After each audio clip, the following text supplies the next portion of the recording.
며느리가 밤마다 울던 이유 그날 듣고 충격받았습니다.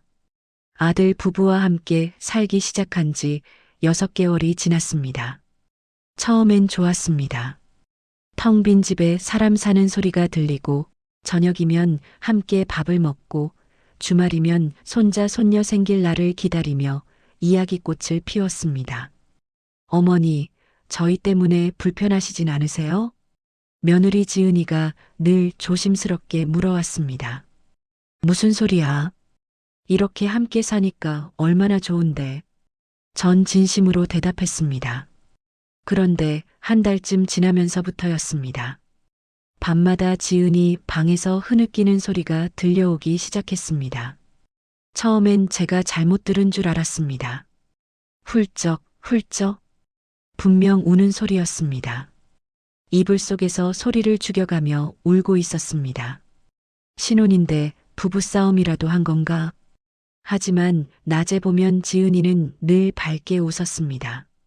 어머니, 제가 된장찌개 끓여드릴게요. 어머니, 편히 앉아 계세요.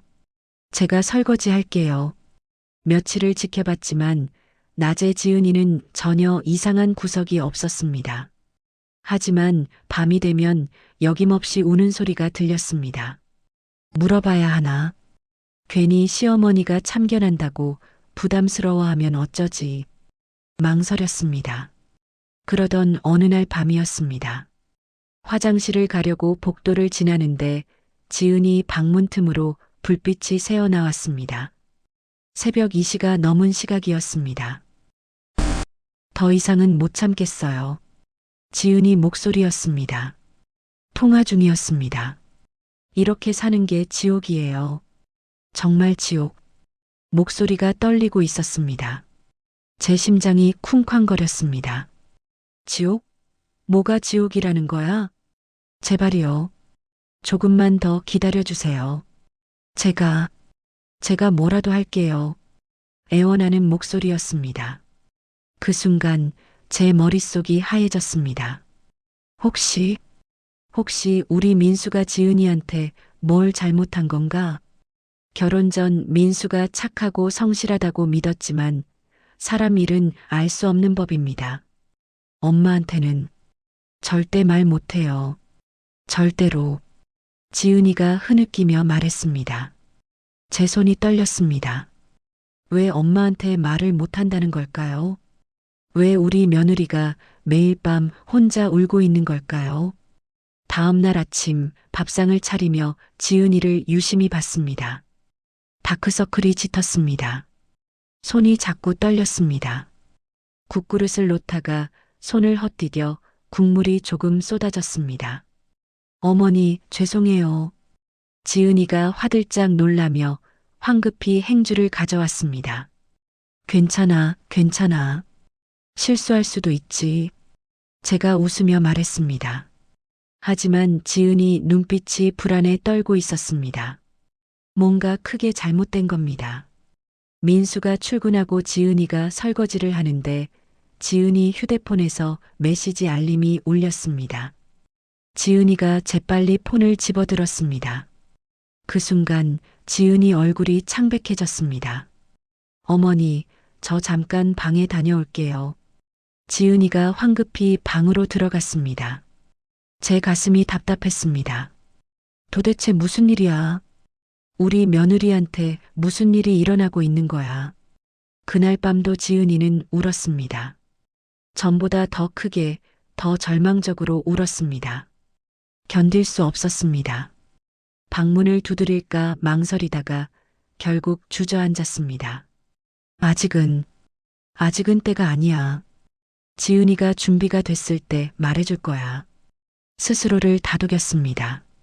하지만 제 안의 불안은 점점 커져만 갔습니다. 며칠 후 지은이가 외출 준비를 했습니다. 어머니, 저 요가 수업 다녀올게요. 그래, 조심히 다녀와. 웃으며 보냈지만 뭔가 이상했습니다. 요가 수업인데 화장을 진하게 했습니다. 향수까지 뿌렸습니다. 옷도 평소보다 신경 써서 입었습니다. 설마, 끔찍한 생각이 스쳤습니다. 설마 그런 건 아니겠지. 우리 며느리가. 하지만 의심은 독처럼 퍼져나갔습니다. 다음 주 수요일이었습니다. 또 요가 수업에 간다는 지은이를 봤습니다. 이번에도 화장을 했습니다. 이번에도 향수를 뿌렸습니다. 제 안에서 뭔가가 끊어졌습니다. 알아야겠어. 진실이 뭔지 알아야겠어. 그 수요일 저도 외출 준비를 했습니다. 지은이보다 10분 먼저 나가 골목 어귀에서 기다렸습니다. 가슴이 두근거렸습니다. 제발 아무 일도 아니기를. 제발. 지은이가 나왔습니다. 버스 정류장으로 걸어갔습니다. 저도 몇 걸음 떨어져서 따라갔습니다. 평생 이런 짓은 처음이었습니다. 누군가를 미행한다는 게 이렇게 마음 아픈 일인지 몰랐습니다. 버스를 탔습니다. 저도 황급히 올라탔습니다. 지은이는 창밖만 보고 있었습니다. 20분쯤 갔을까요? 지은이가 내렸습니다. 역삼동이었습니다. 고급 빌딩들이 즐비한 곳이었습니다. 요가 학원이 이런 데 있나? 의심이 확신으로 굳어졌습니다. 지은이가 한 호텔 로비로 들어갔습니다. 제 다리가 떨렸습니다. 들어가야 해. 확인해야 해. 호텔 로비에 들어섰습니다. 지은이가 소파에 앉아 있었습니다. 그런데 혼자가 아니었습니다. 정장을 입은 중년 남자가 지은이 옆에 앉았습니다. 제 머리가 멍해졌습니다. 지은이가 고개를 숙이고 남자에게 뭔가를 말했습니다. 남자가 서류 뭉치를 꺼냈습니다. 지은이가 그걸 받아들었습니다. 저게 뭐야? 대체 무슨 서류야? 남자가 지은이 어깨에 손을 올렸습니다. 지은이가 움찔했습니다. 그 순간 제 안에서 무언가가 폭발했습니다. 저 자식이 감히. 달려가려는데 지은이가 벌떡 일어났습니다. 남자 손을 뿌리쳤습니다. 안 돼요. 그건 안 돼요. 지은이 목소리가 떨렸습니다. 남자가 비웃듯 말했습니다. 그럼 다른 방법이 있어? 이자만 해도 한 달에 500이야. 500. 이자? 500? 제 귀를 의심했습니다. 다음 주까지 1,000만 원 안 가져오면 그때는 내 친정 부모님한테 연락한다. 남자가 차갑게 말했습니다. 지은이가 무릎이 꺾이듯 다시 앉았습니다. 제발, 제발이요. 애원하는 목소리였습니다. 그제야 알았습니다. 불륜이 아니었습니다. 사채였습니다. 우리 며느리가 사채업자한테 협박당하고 있었습니다. 남자가 일어섰습니다. 생각 잘해. 시간 없어. 남자가 가버렸습니다. 지은이가 그 자리에 주저앉아 얼굴을 감쌌습니다. 어깨가 들썩였습니다. 제 눈에서 눈물이 흘렀습니다. 우리 며느리가 이런 고통을 혼자 견뎌왔구나. 당장 달려가고 싶었습니다. 하지만 참았습니다. 왜일까? 왜 이런 일이 생긴 걸까? 민수는 알까? 더 알아봐야 했습니다. 집으로 돌아왔습니다. 지은이보다 먼저 도착해 아무렇지 않은 척했습니다. 1시간 후 지은이가 돌아왔습니다. 어머니, 다녀왔어요. 웃고 있었습니다. 억지로 짓는 웃음이었습니다. 그래, 요가 잘하고 왔어? 네, 오늘 스트레칭 많이 했어요. 거짓말이었습니다. 지은이도 알고 있었을 겁니다. 제가 눈치챘다는 걸. 하지만 서로 모르는 척 했습니다. 그날 저녁 민수가 퇴근했습니다. 어머니, 저 왔습니다. 그래, 들어와. 밥 먹어. 민수 얼굴을 봤습니다. 피곤해 보였습니다. 아니, 피곤한 게 아니라 짓눌려 있었습니다. 민수도 알고 있구나. 알고 있으면서 나한텐 숨기고 있구나. 밥을 먹는데 아무도 말이 없었습니다. 젓가락 소리만 들렸습니다. 지은이가 밥을 거의 먹지 않았습니다. 지은아, 많이 먹어야지. 네, 어머니. 배가 별로 안 고파서요. 또 거짓말이었습니다. 밤이 됐습니다. 민수방에서 부부가 이야기하는 소리가 들렸습니다. 여보, 이러다 큰일 나. 진짜 큰일 난다고. 지은이 목소리였습니다. 알아, 알아. 내가 해결할게. 어떻게 해결해? 벌써 6개월째잖아. 이자만 불어나고 있어. 다음 달에 보너스 나오면 보너스로 어떻게 해? 원금만 해도 2억이 넘는데. 2억. 제 손에서 물컵이 떨어질 뻔했습니다. 2억? 우리 민수가 2억짜리 빚을? 엄마한테는 절대 말하지 마. 알았지? 민수가 단호하게 말했습니다. 그럼 어떡해? 이러다 우리 죽는 거 아니야? 내가 뭐든 할게. 제발 엄마한테만은 말하지 마. 민수 목소리가 떨렸습니다. 더 이상 듣지 못했습니다. 제 방으로 돌아와 이불을 뒤집어 썼습니다. 눈물이 쏟아졌습니다. 어떡해? 대체 어떡해?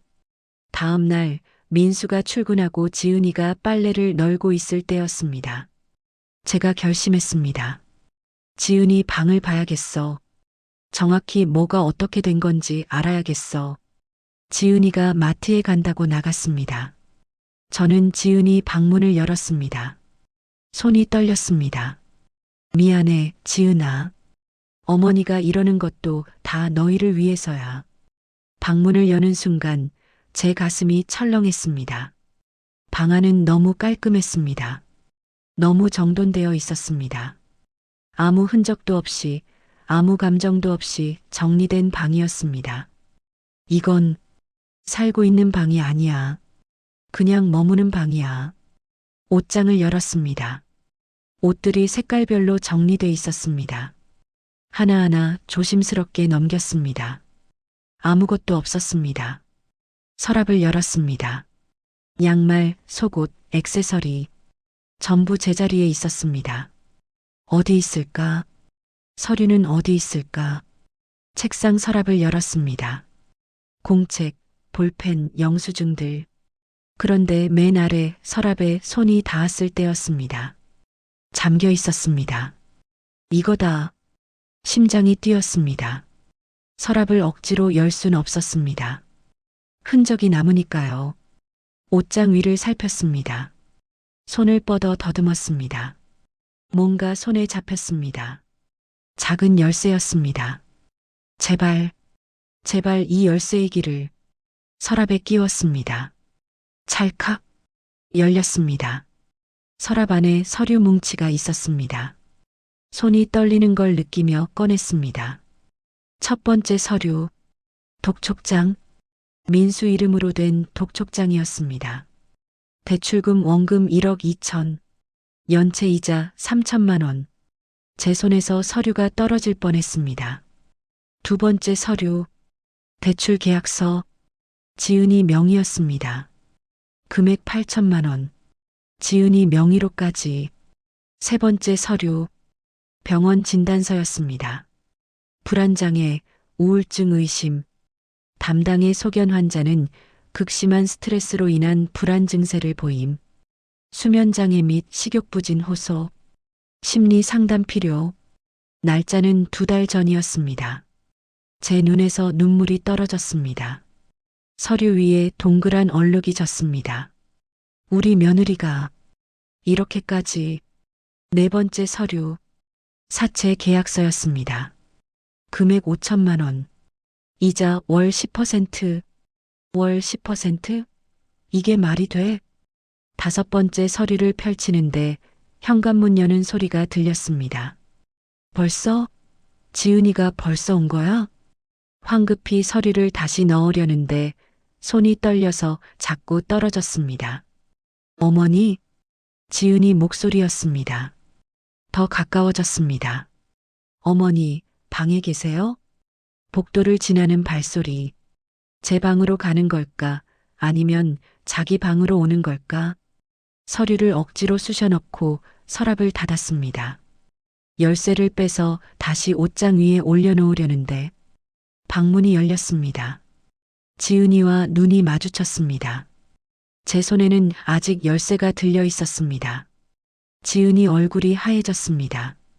어머니, 제 입에서 말이 나오지 않았습니다. 어머니, 왜 제 방에?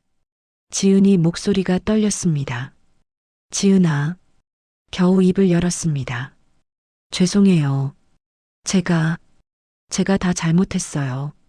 지은이가 갑자기 무릎을 꿇었습니다. 일어나, 일어나. 제가 황급히 지은이를 일으켰습니다. 어머니, 제발 민수한테는 말하지 말아주세요. 지은이가 제 손을 붙잡았습니다. 말하지 말라니, 그게 무슨 소리야. 민수가 알면 무너질 거예요. 그 사람은 그렇게 강한 사람이 아니에요. 지은이가 울먹였습니다. 2억이 넘는 빚을 어떻게 감추고 살아? 그게 말이 돼? 제 목소리가 커졌습니다. 저도 알아요. 말이 안 된다는 거 알아요. 근데 방법이 없어요. 진짜 방법이 없어요. 지은이가 주저앉았습니다. 사채업자들이 협박해요. 매일 문자 와요.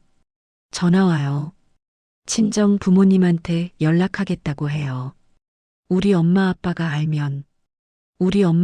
알면 말을 잇지 못하고 흐느꼈습니다.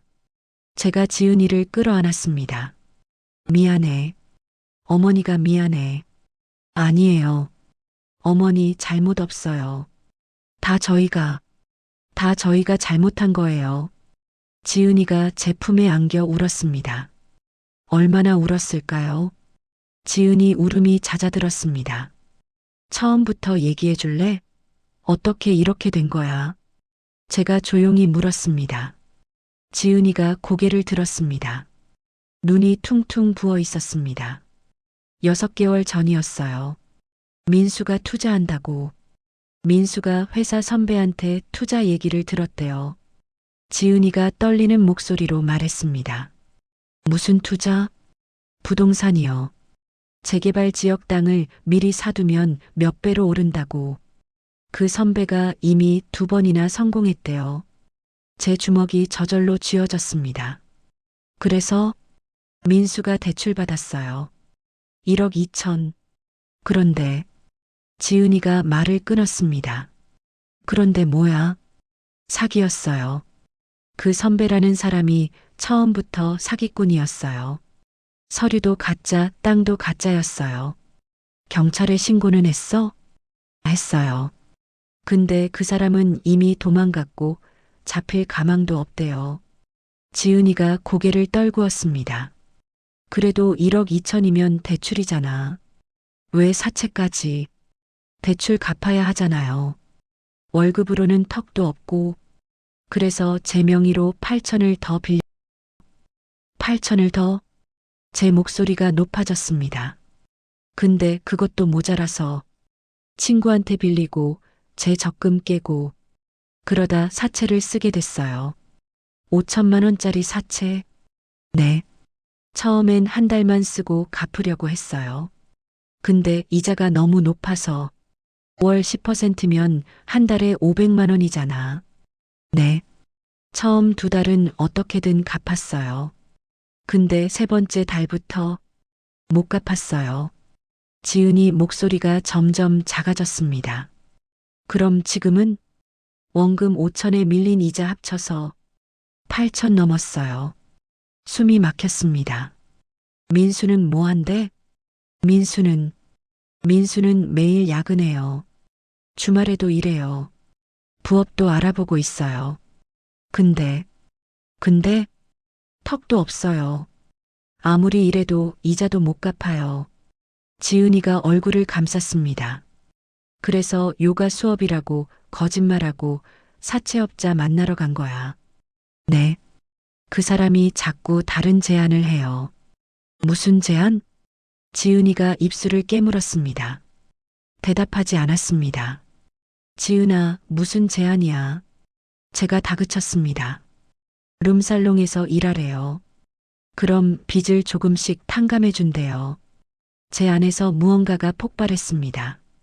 그 개자식이 평생 욕을 안 하고 살았는데 그 순간은 참을 수 없었습니다. 어머니, 절대 안 돼. 절대로. 제가 지은이 어깨를 붙잡았습니다. 그 더러운 제안 절대 받으면 안 돼. 알아요. 저도 알아요. 근데 방법이 없어요. 진짜 없어요. 내가 뭐든 할게. 내가 해결할게. 어머니가 무슨. 내가 평생 모은 돈이 있어. 지은이 눈이 커졌습니다. 안 돼요. 그건 안 돼요. 왜 안 돼? 우리 며느리 지키는데 돈이 아까워? 노후 자금이잖아요. 어머니 혼자 사실 돈이잖아요. 그래, 노후 자금이야. 근데 우리 며느리가 이렇게 고통받는데 노후가 무슨 소용이야. 제 눈에서 눈물이 흘렀습니다. 지은이도 울었습니다. 어머니, 내일 당장 은행 가자.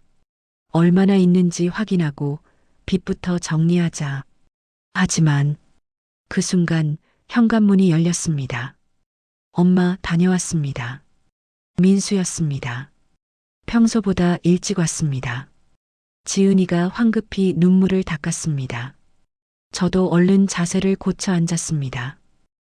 왜 둘이 여기서? 민수가 방문 앞에 섰습니다. 아니, 그냥 얘기 좀 하고 있었어. 제가 애써 웃었습니다. 무슨 얘기?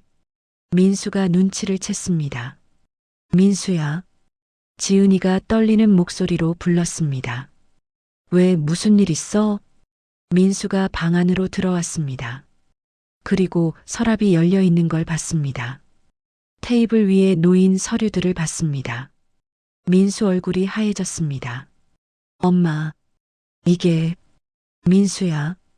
제가 일어섰습니다. 왜 말 안 했어? 왜 엄마한테 말 안 했어? 엄마, 2억이 넘는 빚을 혼자 어떻게 감당해? 며느리까지 이렇게 만들어 놓고 제 목소리가 떨렸습니다. 민수가 무릎을 꿇었습니다. 죄송합니다. 정말 죄송합니다. 죄송하다고 다야? 지은이가 얼마나 고생했는데 사채업자한테 협박당하고 룸살롱 제안까지 받았어. 뭐? 민수가 지은이를 봤습니다.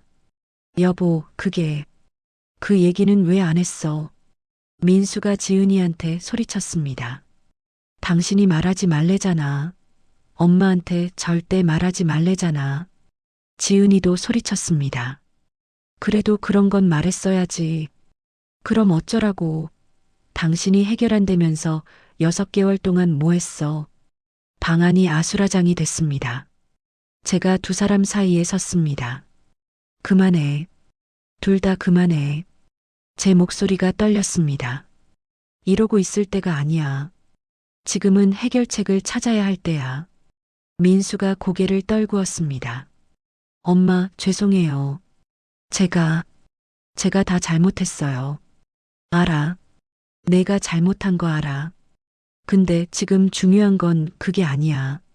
제가 민수를 일으켰습니다. 내일부터 정확한 빚 규모를 파악하자.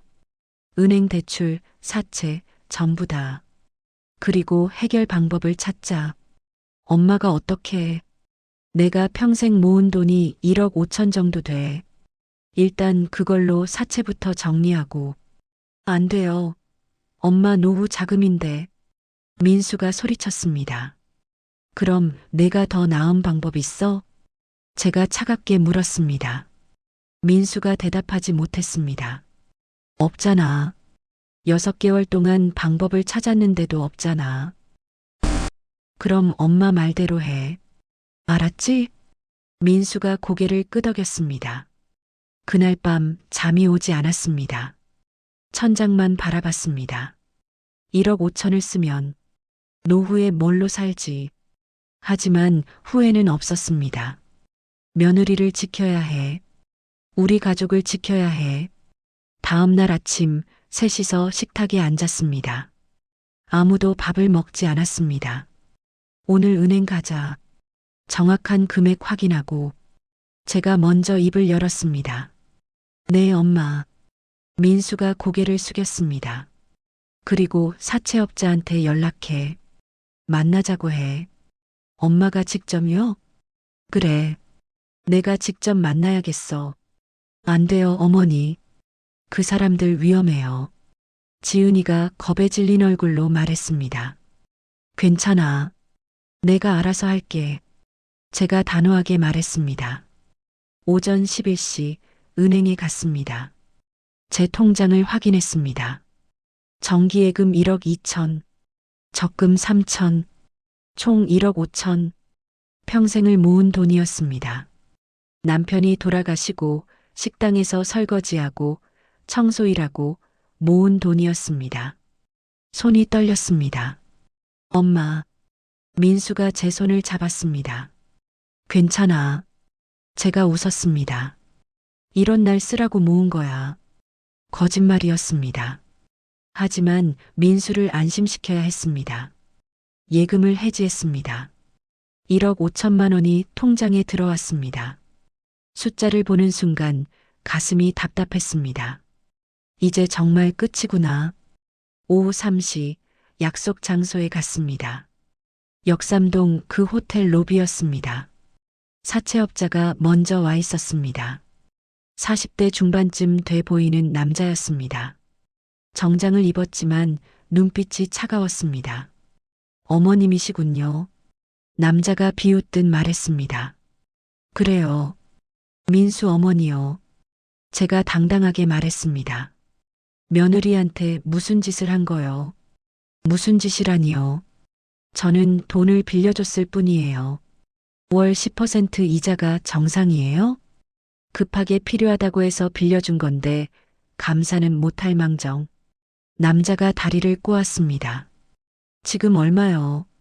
정확히 얼마나 돼요? 원금 5천, 밀린 이자 3,500. 총 8,500만 원입니다.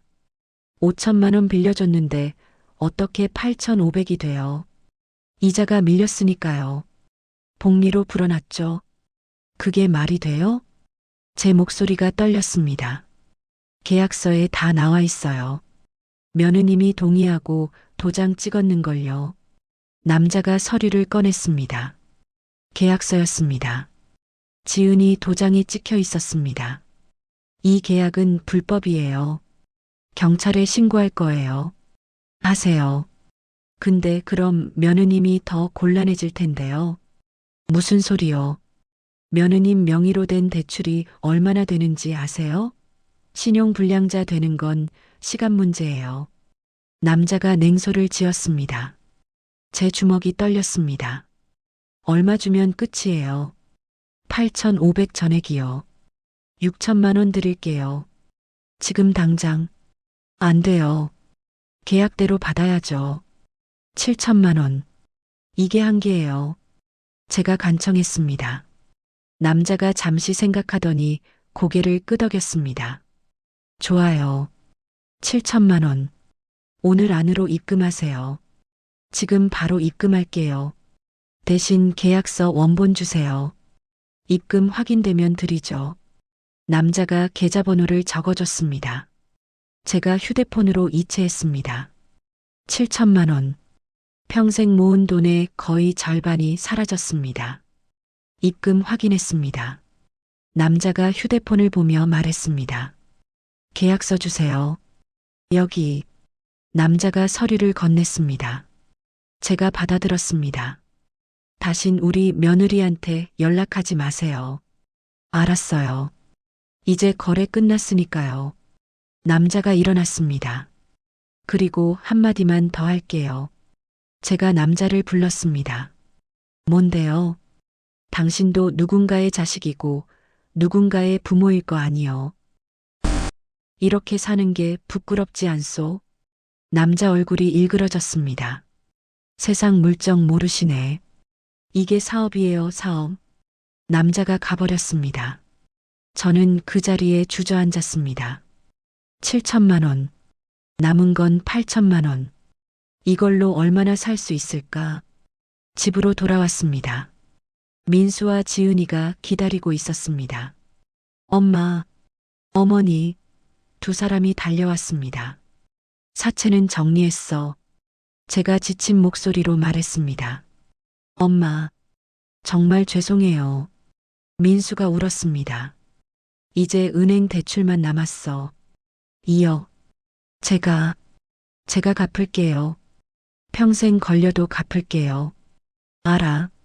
내가 갚아야지. 제가 민수를 받습니다. 하지만 지금은 이자라도 제대로 갚아야 해. 알았지? 네, 엄마. 그날 밤 지은이가 제 방에 왔습니다. 어머니, 왜 안 자고? 감사해요. 정말 감사해요.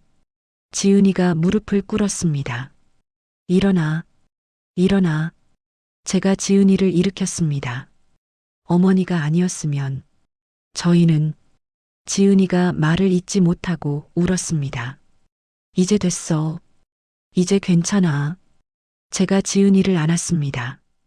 밤에 혼자 울지 마. 알았지? 네, 어머니. 힘들면 엄마한테 말해. 혼자 안고 가지 말고. 네. 지은이가 제 품에 안겨 한참을 울었습니다. 그날 밤 잠자리에 들었는데 잠이 오지 않았습니다. 이제 어떡하지? 8천만 원으로 얼마나 버틸 수 있을까? 불안했습니다. 하지만 후회는 없었습니다. 우리 며느리 웃는 얼굴을 지켰잖아. 그걸로 됐어. 일주일이 지났습니다. 집안 분위기가 조금 나아졌습니다. 지은이가 밤에 울지 않았습니다. 민수도 조금 밝아졌습니다.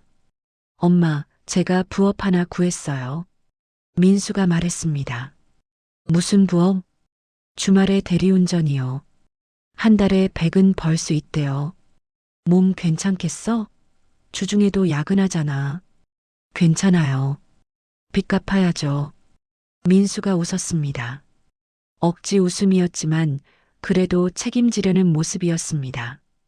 그래, 조금씩 나아지겠지. 하지만 불안은 여전했습니다. 2억짜리 은행 대출. 매달 이자만 200만 원이 넘었습니다. 민수 월급으로는 생활비에 이자 내면 끝이었습니다. 원금은 꿈도 못 꿨습니다. 10년? 20년? 평생 이렇게 살아야 하나. 그러던 어느 날이었습니다. 지은이가 점심을 준비하다가 갑자기 쓰러졌습니다. 어머니, 제가 달려갔습니다. 지은아, 지은아. 정신을 잃었습니다. 얼굴이 창백했습니다. 119, 119 불러야 해. 손이 떨려서 전화를 제대로 누를 수 없었습니다. 겨우 신고했습니다. 구급차가 왔습니다. 병원으로 갔습니다. 응급실에서 1시간을 기다렸습니다. 민수한테 전화했습니다. 민수야, 지은이가 쓰러졌어. 지금 병원이야. 뭐? 지금 가요. 30분 후 민수가 도착했습니다. 엄마, 지은이는? 아직 검사 중이야. 또 1시간을 기다렸습니다. 의사가 나왔습니다. 보호자분이세요? 네, 그렇습니다. 제가 일어섰습니다. 환자분 상태가. 의사가 말을 멈췄습니다. 어떤데요? 뭐가 어떤데요? 민수가 다급하게 물었습니다. 축하드립니다. 임신 4개월이십니다. 그 순간 시간이 멈췄습니다. 네, 임신이요? 제 목소리가 떨렸습니다. 네. 다만, 의사 표정이 어두워졌습니다. 다만 뭔데요? 극심한 스트레스로 인해 출혈이 있었습니다. 유산 위기예요. 제 다리에 힘이 풀렸습니다. 지은이는요? 지금은 안정을 취하고 있습니다. 하지만 앞으로 절대 안정이 필요합니다. 스트레스를 받으면 안 됩니다. 무거운 것도 들면 안 되고요. 최소 한 달은 누워 계셔야 합니다. 의사가 진지하게 말했습니다. 병실로 갔습니다. 지은이가 누워 있었습니다. 눈을 뜨고 있었습니다. 어머니, 지은이가 울고 있었습니다. 괜찮아, 괜찮아. 제가 다가갔습니다. 아기는요? 괜찮대. 괜찮다고 했어. 정말요? 그래. 근데 한 달은 푹 쉬어야 한대. 네. 지은이가 제 손을 잡았습니다. 어머니, 미안해요. 제가 조심했어야 하는데. 무슨 소리야? 내 잘못이 아니야. 아기, 저 아기 낳고 싶어요. 꼭 낳고 싶어요. 지은이 목소리가 떨렸습니다. 그래, 낳아야지. 우리 손주 낳아야지. 제 눈에서 눈물이 흘렀습니다. 민수가 병실 밖에서 주저앉아 있었습니다. 고개를 감싸쥐고 있었습니다. 민수야. 제가 불렀습니다. 엄마. 민수가 고개를 들었습니다. 눈이 빨갛게 충혈돼 있었습니다. 다 내 잘못이에요. 다 내 탓이에요. 이제 와서 그런 소리에서 뭐해? 제가 차갑게 말했습니다. 엄마. 지금 중요한 건 지은이랑 아기야. 알았지?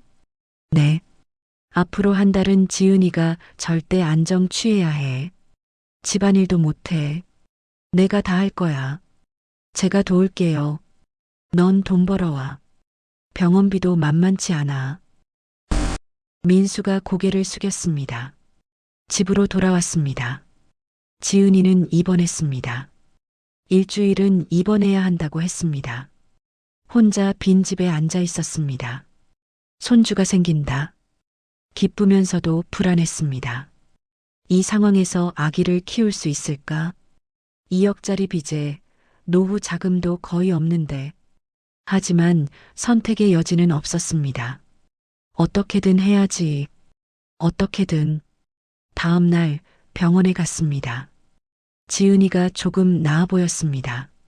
어머니 오셨어요. 그래, 잘 잤어? 네. 근데 지은이가 말을 흐렸습니다. 왜 무슨 일 있어? 병원비가 걱정돼요. 그건 신경 쓰지 마. 내가 알아서 할게. 하지만 넌 아기 생각만 해. 알았지? 네, 어머니. 지은이가 눈물을 글썽였습니다. 일주일 후 지은이가 퇴원했습니다. 집에서 안정을 취하기로 했습니다. 제가 모든 집안일을 했습니다. 밥 짓고 청소하고 빨래하고 예전처럼 움직였습니다. 하지만 몸이 예전 같지 않았습니다. 60이 넘은 나이에 이 모든 걸 혼자 하려니 힘들었습니다. 허리가 아팠습니다. 무릎이 쑤셨습니다. 하지만 내색하지 않았습니다. 조금만 참자. 한 달만 참자. 민수는 더 바빠졌습니다. 주중에는 회사, 주말에는 대리운전. 집에 있는 시간이 거의 없었습니다. 어느 날 밤 민수가 새벽 2시에 들어왔습니다. 비틀거렸습니다. 민수야, 술 마셨어? 엄마. 민수가 넘어질 듯 비틀거렸습니다. 술 마실 돈은 어디 있어? 제 목소리가 커졌습니다. 미안해요. 대리운전 손님이 술 한잔 하라고. 손님이 주는 술도 마시면 안 돼. 지금 무슨 상황인데? 엄마. 죄송해요. 민수가 주저앉았습니다. 너 지금 제대로 하고 있는 거 맞아? 최선을 다하고 있어요. 그 최선이 겨우 이거야? 제 목소리가 떨렸습니다. 엄마. 내 아내가 아기 때문에 누워있고 엄마는 평생 모은 돈 다 쓰고 그런데 넌 술 마시고 들어와? 죄송합니다. 민수가 바닥에 엎드렸습니다. 제 눈에서 눈물이 흘렀습니다. 정신 차려. 제발 정신 좀 차려. 네. 네. 민수가 흐느꼈습니다. 그날 밤 잠들지 못했습니다. 이러다 우리 가족이 무너지는 거 아닐까? 불안했습니다. 어떻게 해야 하지? 뭘 더 해야 하지? 한 달이 지났습니다. 지은이 상태가 많이 안정됐습니다. 배가 조금 나왔습니다. 어머니, 태동이 느껴져요. 지은이가 제 손을 배에 갖다 댔습니다. 톡톡. 작은 움직임이 느껴졌습니다. 정말 신기하다. 제 눈에 눈물이 고였습니다.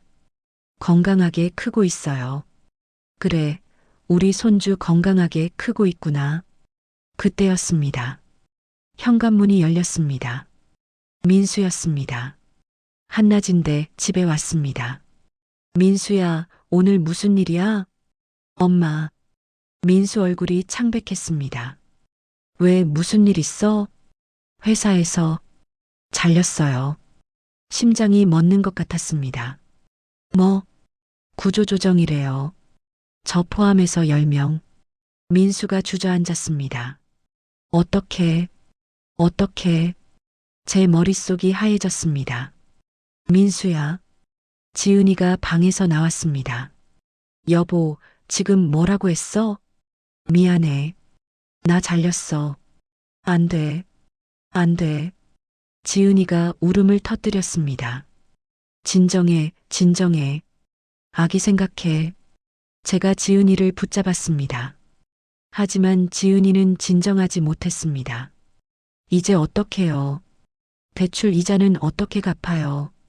다른 회사 알아볼게. 금방 구할 수 있어. 민수가 말했습니다. 금방? 지금 경기가 어떤데 금방? 지은이가 소리쳤습니다. 여보, 미안해. 정말 미안해. 미안하다고 다 해요? 매번 미안하다고만 하면 뭐해요? 민수가 대답하지 못했습니다. 그만해. 둘 다 그만해. 제가 두 사람을 떼어놨습니다. 지은아, 방 들어가. 안정 취해야지. 어머니. 들어가. 제가 단호하게 말했습니다. 지은이가 방으로 들어갔습니다. 민수와 단둘이 남았습니다. 민수야. 네, 엄마. 솔직하게 말해봐. 회사에서 정말 구조조정이야? 민수가 대답하지 않았습니다. 다른 이유가 있는 거지? 엄마. 말해. 뭐 때문에 잘렸어? 민수가 고개를 들었습니다. 눈이 충혈돼 있었습니다. 지각이랑 조퇴가 너무 많았대요. 뭐? 대리운전 하느라 새벽에 들어오니까 아침에 못 일어났어요. 그리고 주말에 일하느라 체력이 떨어져서. 그래서 회사 일을 제대로 못한 거야? 죄송해요. 죄송하다고 다야? 그렇게 되기 전에 왜 말 안 했어? 제 목소리가 떨렸습니다. 말해봤자 방법이 없잖아요. 민수도 소리쳤습니다. 엄마가 이미 7천만 원이나 쓰셨는데 더 어떡하라고요? 저도 최선을 다했어요. 정말 최선을 다했다고요. 민수가 울었습니다.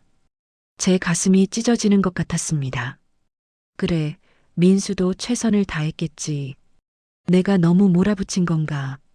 한참을 둘 다 아무 말도 하지 않았습니다. 엄마. 민수가 먼저 입을 열었습니다. 말해. 제가 다시 잘할게요. 꼭 다시 일어설게요. 알아. 그럴 거라 믿어. 제가 민수 어깨에 손을 얹었습니다. 하지만 지금 당장 문제를 해결해야 해. 이번 달 대출 이자 어떻게 갚아? 퇴직금이 좀 나와요. 얼마나? 한 800만 원. 그거 가지고 몇 달이나 버티겠어. 제 목소리가 차가워졌습니다. 다른 일 빨리 구할게요. 그 전까지는? 민수가 대답하지 못했습니다. 그때 지은이 방에서 비명소리가 들렸습니다. 으악! 지은아! 달려갔습니다. 지은이가 바닥에 쓰러져 있었습니다. 하체에서 피가 흐르고 있었습니다. 119 불러. 민수한테 소리쳤습니다.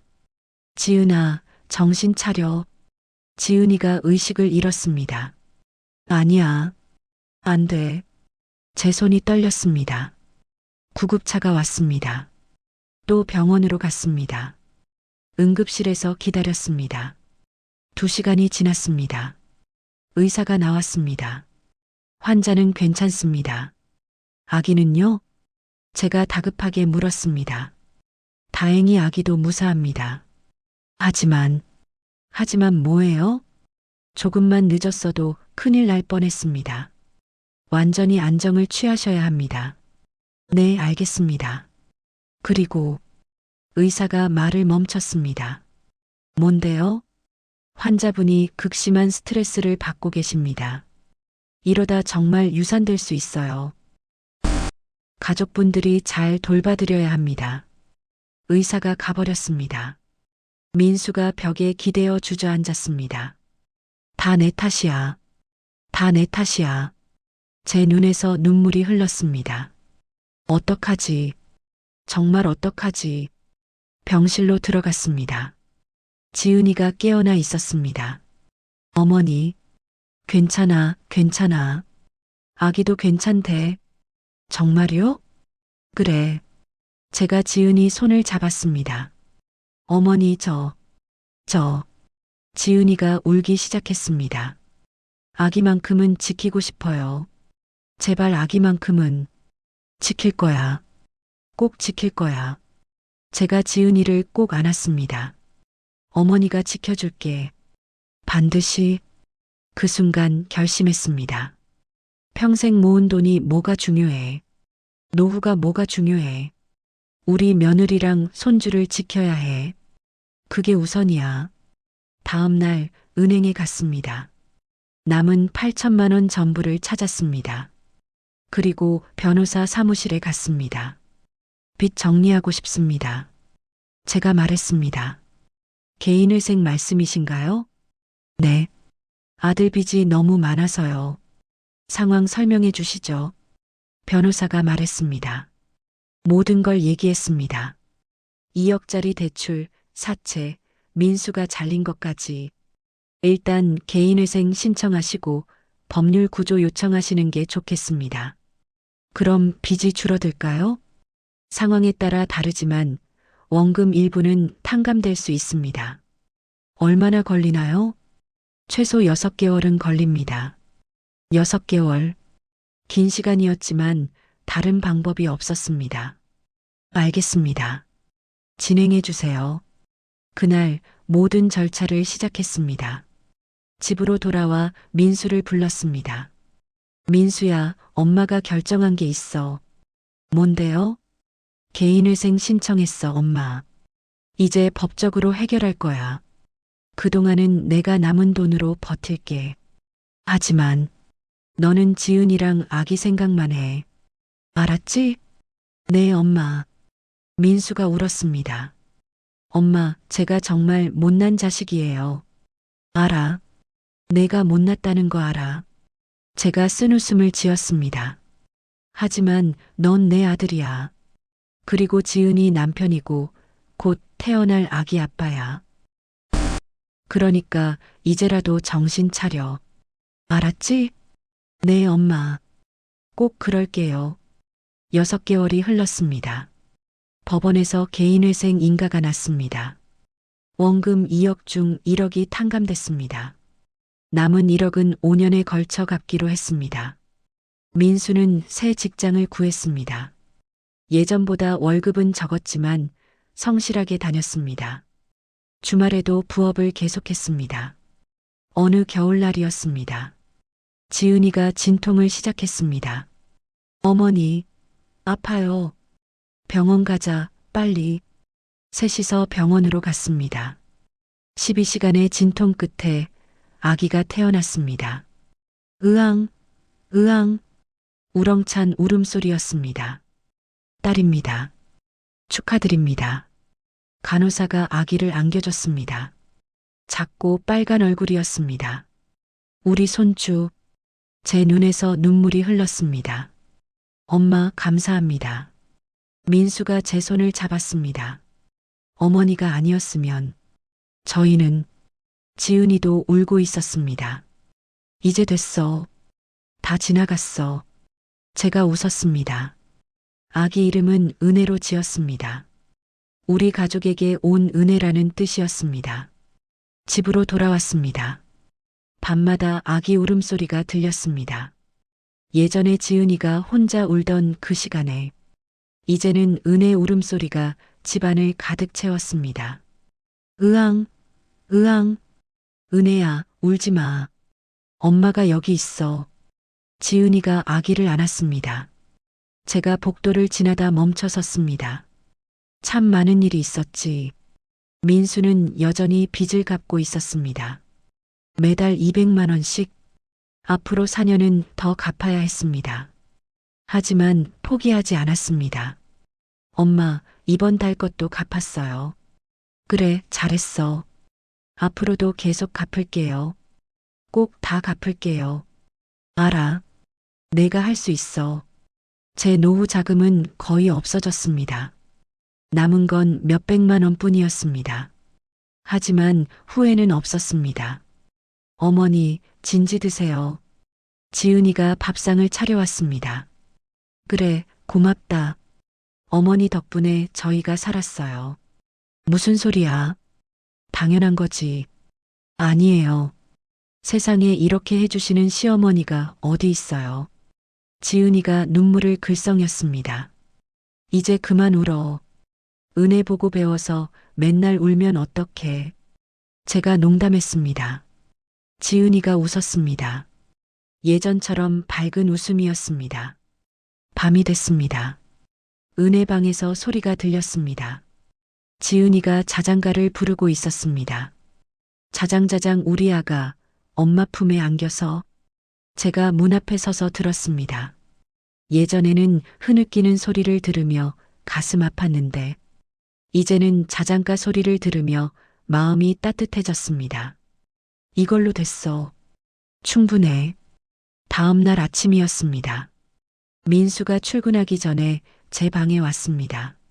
엄마, 왜? 이거. 민수가 봉투를 내밀었습니다. 뭐야, 이게. 용돈이에요. 많지는 않지만. 봉투를 열었습니다. 50만 원이 들어 있었습니다. 왜 이걸 나한테 줘? 빚 갚는 데 써야지. 엄마가 평생 모은 돈 다 쓰셨잖아요. 이제라도 조금씩 드리려고요. 됐어. 가져가. 엄마, 넌 내 가족 챙겨. 은혜 키우는데 돈 많이 들어. 그래도 가져가라니까. 제가 봉투를 다시 민수한테 줬습니다. 하지만 마음은 따뜻했습니다. 그래, 내가 이제 조금씩 철이 들고 있구나. 그날 오후 지은이가 은혜를 안고 나왔습니다. 어머니, 은혜가 웃었어요. 정말? 네, 보세요. 은혜가 작게 웃고 있었습니다. 세상에, 우리 손주 웃네. 제가 은혜를 안았습니다. 작고 따뜻한 무게였습니다. 이 아이를 지켰구나. 우리가 함께 지켜냈구나. 눈물이 났습니다. 어머니, 왜 우세요? 아니야, 그냥. 좋아서. 저도요. 너무 좋아서 매일 울어요. 지은이도 웃으며 울었습니다. 저녁이 됐습니다. 민수가 퇴근했습니다. 다녀왔습니다. 그래, 힘들었지? 괜찮아요. 이제 익숙해요. 민수가 은혜를 안았습니다. 은혜야, 아빠 왔어. 은혜가 민수를 보고 웃었습니다. 엄마, 은혜가 저보고 웃어요. 그래, 아빠 좋은가 보네. 셋이서 함께 웃었습니다. 밥을 먹으며 이런저런 얘기를 나눴습니다. 예전처럼 무거운 침묵은 없었습니다. 밤이 깊었습니다. 민수 부부가 은혜를 재우고 있었습니다. 저는 제 방에 누워 천장을 봤습니다. 참 힘든 시간이었지. 하지만 이겨냈습니다. 모두 함께 이겨냈습니다. 노후 자금은 없어졌지만 가족은 지켰습니다. 평생 모은 돈보다 중요한 게 있었습니다. 며느리의 웃음, 손주의 웃음소리, 아들의 책임감. 그게 다였습니다. 복도를 지나다 지은이 방 앞에 멈춰 섰습니다. 예전에 이곳에서 지은이 울음소리를 들었습니다. 더 이상 못 참겠어요. 이렇게 사는 게 지옥이에요. 그 목소리가 아직도 귓가에 맴돌았습니다. 하지만 이제는 다른 소리가 들렸습니다. 자장자장 우리 아가. 지은이 자장가 소리였습니다. 미소가 지어졌습니다.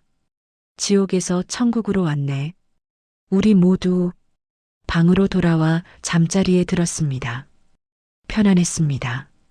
돈은 없었지만 마음은 부자였습니다. 그걸로 충분했습니다.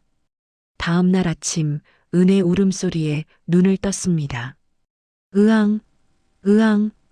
웃으며 일어났습니다. 그래, 할머니 간다. 은혜를 안았습니다. 작고 따뜻한 무게. 이게 바로 제가 지켜낸 것이었습니다. 할머니가 지켜줄게. 평생. 은혜가 제 얼굴을 보며 웃었습니다. 창밖으로 아침 햇살이 들어왔습니다. 따뜻했습니다. 새로운 하루가 시작됐습니다. 감사합니다. 다음 시간에도 좋은 이야기로 찾아뵙겠습니다. 아직 구독 안 하셨다면 지금 바로 구독 버튼 눌러주시고 좋아요도 잊지 말아주세요.